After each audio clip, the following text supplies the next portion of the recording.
नमस्कार, आप देख रहे हैं पंचतत्व और मैं हूं आपके साथ पूजा। बिहार की 40 लोकसभा सीट में एक नाम उजियारपुर लोकसभा सीट का भी है, जिसका राजनीतिक इतिहास बहुत ज्यादा पुराना नहीं है, लेकिन यहाँ के राजनीतिक दिग्गजों की लड़ाई देखने को मिली है। यहाँ के वर्तमान सांसद नित्यानंद राय केंद्रीय मंत्री हैं। उपेंद्र कुशवाहा और आलोक मेहता जैसे बिहार के बड़े नेता भी इस सीट पर चुनाव लड़ चुके हैं। हालांकि दोनों को हार ही नसीब हुई। 2008 में परिसीमन के बाद ये सीट अस्तित्व में आई। अब तक यहाँ कुल 3 लोकसभा चुनाव हुए हैं, जिसमें एक चुनाव में जदयू को और लगातार 2 बार भाजपा को जीत मिली है। 2009 में उजियारपुर में पहली बार लोकसभा चुनाव हुआ, जिसमें जदयू की अश्वमेघ देवी ने जीत हासिल की। उस वक्त जदयू भाजपा के साथ थी, यानी एनडीए में शामिल थी। वहीं 2014 में भाजपा ने उजियारपुर से नित्यानंद राय को चुनावी मैदान में उतारा। नित्यानंद राय ने राजद के दिग्गज नेता आलोक मेहता को पटखनी दी और सांसद चुने गए। एनडीए से अलग होने का बड़ा नुकसान जदयू को उठाना पड़ा। सिटिंग सांसद अश्वमेघ देवी तीसरे नंबर पर खिसक गई। 2019 में भी उजियारपुर लोकसभा सीट पर 2 दिग्गजों की लड़ाई देखने को मिली। भाजपा ने एक बार फिर से नित्यानंद राय पर भरोसा जताया।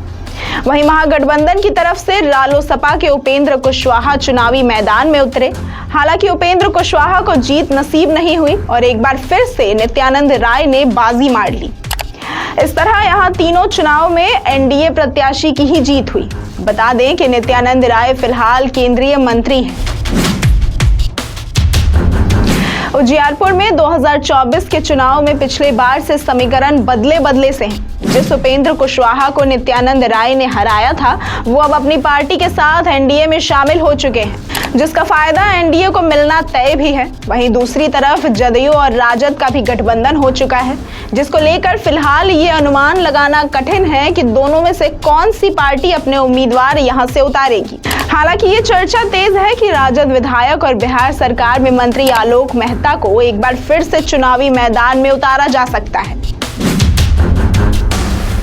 उजियारपुर यादव और कुशवाहा बाहुल्य लोकसभा क्षेत्र है। दोनों ही जाति के वोटर्स किसी भी पार्टी की जीत और हार में अहम भूमिका निभाते हैं। 2 बार से सांसद नित्यानंद राय यादव जाति से हैं। इसके अलावा ब्राह्मण, मुस्लिम और अति पिछड़ा वोटर्स की संख्या भी ज्यादा है।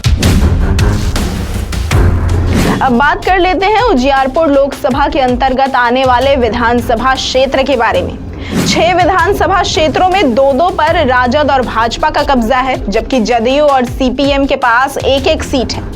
पातेपुर से भाजपा के लाखेंद्र पासवान, उजियारपुर से राजद के आलोक मेहता, मोरवा से राजद के रणविजय साहू, सरायरंजन से जदयू के विजय कुमार चौधरी, मोहिउद्दीननगर से भाजपा के राजेश कुमार सिंह, विभूतिपुर से सीपीएम के अजय कुमार विधायक हैं। ऐसी ही तमाम खबरों और जानकारियों के लिए देखते रहे पंचतत्व।